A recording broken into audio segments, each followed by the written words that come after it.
Thank you both for being here today. This is a really important topic, and we want to jump right in and start by asking, what are the psychological impacts of racism on children and adults that you have observed in your professional experience?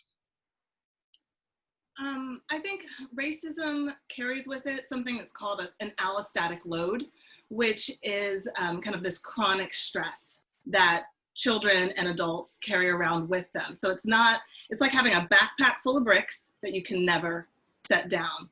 And over time, that creates psychological difficulties like anxiety, depression, and also we're seeing that it can create some medical challenges for people as well.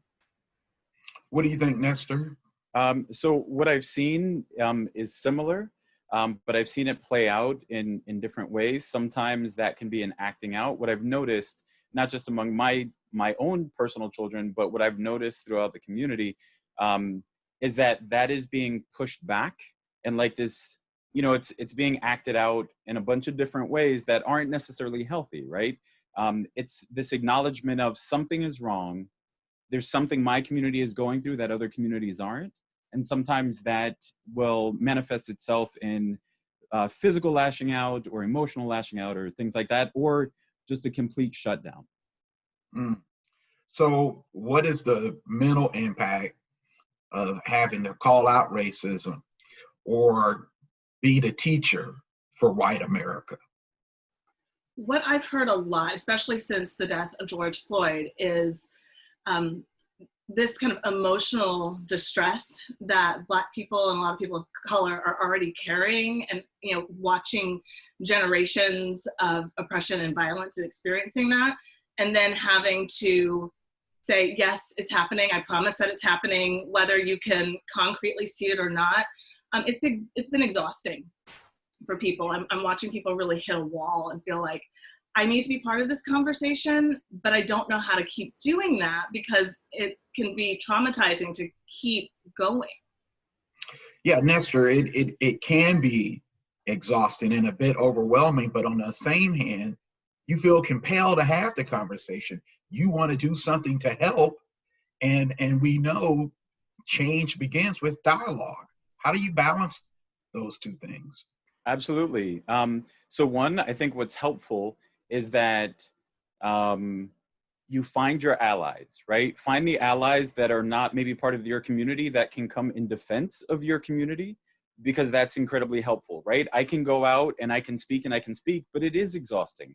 We carry that burden because we can't shake it off. So identifying the allies that can step in front and say, no, let's hear what they're saying, or no, this is what they're saying. That transference of understanding coming from a white ally is critically important in helping to bridge those two communities. So we all have microaggressions or deal with microaggressions in the workplace. What's the mental impact of not addressing microaggressions? That's really challenging because it becomes this thing that you're always having to step over. And so I think that a lot of times people find themselves doing this cost-benefit analysis. What's going to happen to me in my professional life? What are my colleagues and higher ups going to think of me? And so sometimes people kind of determine, I can't stand this microaggression, but to continue to function, I feel like I have to. But if it goes unaddressed, it could manifest itself in a more negative way later on, right? Absolutely. Because what happens, I think, with racism, a big part of it, particularly since you talked about microaggressions, is that for a lot of people that's invisible. And so it's this idea of, I had no idea that was a problem when they said or did this thing, like saying that, oh, you're articulate for a Black person, like that's great. So that's a microaggression, that's a dig to your personhood. And so by not saying anything, we are almost facilitating the continuation of these very damaging microaggressions. Yeah, so Nestor, you can foster the continuation if you don't say anything, but in some instances, if you say something, you're accused of overreacting. What's the big deal? How do you balance between those two things? Absolutely. I think when we talk about kind of defending our own self, our own person, our own community that we might belong to, sometimes people are like, we play the race card, right? That happens a lot where, Mhm. oh, they're just playing the race card. And I feel like that's when your allies need to step in. But I think bridging in a way that doesn't feel like an attack on the person.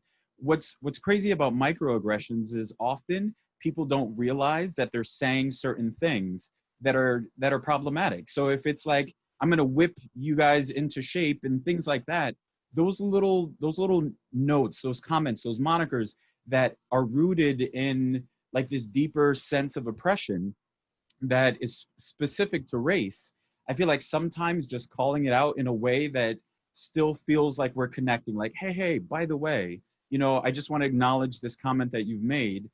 I've had to do that. I've had to inform my boss sometimes when my boss would say certain comments, and I'll take them aside. I won't call them out in the bigger space, but take them aside and just say, hey, when you make this statement, this is what it comes across as to other people that look like me.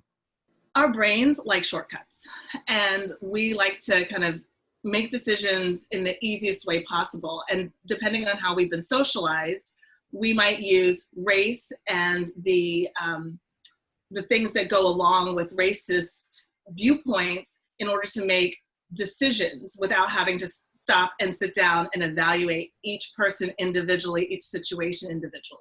So if that's already baked into our mental shortcuts, because that's how we're socialized, then it's going to pervade everything, especially when we have kind of what they talk about as systemic racism, the way that systems were set up from centuries ago.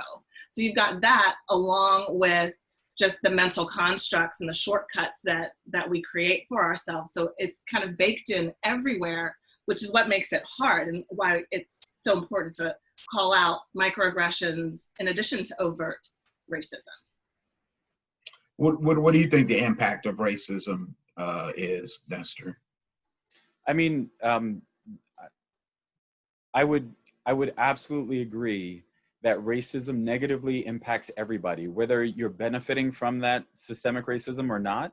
I feel like it doesn't allow for an equal understanding of all parts of a situation. So whether it be at work, whether it be in school, in class, wherever you are, when you are of the privileged class, it still sets a tone that's unbalanced, right? It still creates this, I'm going into a space where I don't have to worry about these other things. And I feel like it gives this false sense of, I hate to say superiority, but it does give that false sense of superiority in those spaces. And I feel like not only is it unfair or unequal to the people that are not in a position of power or privilege, but then again, it also negatively impacts white people in those spaces as well. If I may add, something that I think is really important, because we are talking a lot about white privilege, and a lot of times people think that means that you have a lot of money or power, all of these things. That's not what privilege is. It's this invisible packet of things that you get. And so very often what happens is that the people who are benefiting from systemic racism, they might not be doing anything wrong. It's just that they get this invisible set of privileges on which they can kind of build their lives. And that makes the same situation very different for people based on race, ethnicity. Just that privilege, it's totally invisible. Right. And we talk about white privilege doesn't mean you haven't worked hard, you haven't earned your place as a white person. It means you've never encountered an obstacle because of the color of your skin. That's one of the definitions of privilege. And not a lot of people understand that. So when we talk about like workspaces, or if we're even talking about in classes at school settings, sometimes we have this tendency, and we all do this, we have this tendency to relate to people, right? And sometimes that relatable thing is the community we grew up in. Oh, this person's from Indiana, so am I. Or this person reminds me of who I was. Well, if you have systemically, if you have your workspace is predominantly and always has been led by white people, well, those white people are going to connect with maybe younger, up and coming white people that it's like, oh, I see myself in you. So I'm going to give you the opportunity that I was given when I was younger. And sometimes we don't make that connection. We just do it as like, oh, I want to hand up, or I want to help out, but we don't notice that privilege that comes with that. Yeah. So let me ask you guys, what conversations have you had or do you plan to have with the members of your own families? Gosh, in my house we've had a lot because my husband is white, so I have biracial children. And with my husband, the conversation has very much been about the invisible privileges. And this is an ongoing conversation kind of throughout our relationship. But then in talking with our kids, it's kind of answering their questions in the moment, but then also talking about how sometimes people have strong feelings one way or the other about skin color, but what have we learned by having family members who look, very different from each other, because we kind of, in my family, we have a lot of that because we're West Indian. So there's just a lot of blending. So they get to see it in action in terms of people being people, and recognizing the differences and the similarities and celebrating that. Do you worry at all that it's too much to handle for kids, or do you have to have the conversations now while they're young? So I would say we just have to have the conversation with our kids while they're young. I feel like if you're having this conversation with your kids when they're adults, because you feel like that's the best time, you want to try to avoid the topic with your children because they're too young to handle it. I feel like that's just too late. Right now, this is when those things happen. I have 2 biracial children as well. My kids are half Filipino and half everything that I am, but one is darker than the other. One hangs out with more of the Black community than the other one does. So we have to have a very honest conversation about your impacts, and the way you're seen by the world and the way you navigate the world is going to be different than your brother. How do you support each other? How do you acknowledge that there is a difference? And those things need to be addressed for sure. And what that looks like in school and as you get older. Okay, Nikel, Nestor, thank you for joining us for this very important conversation.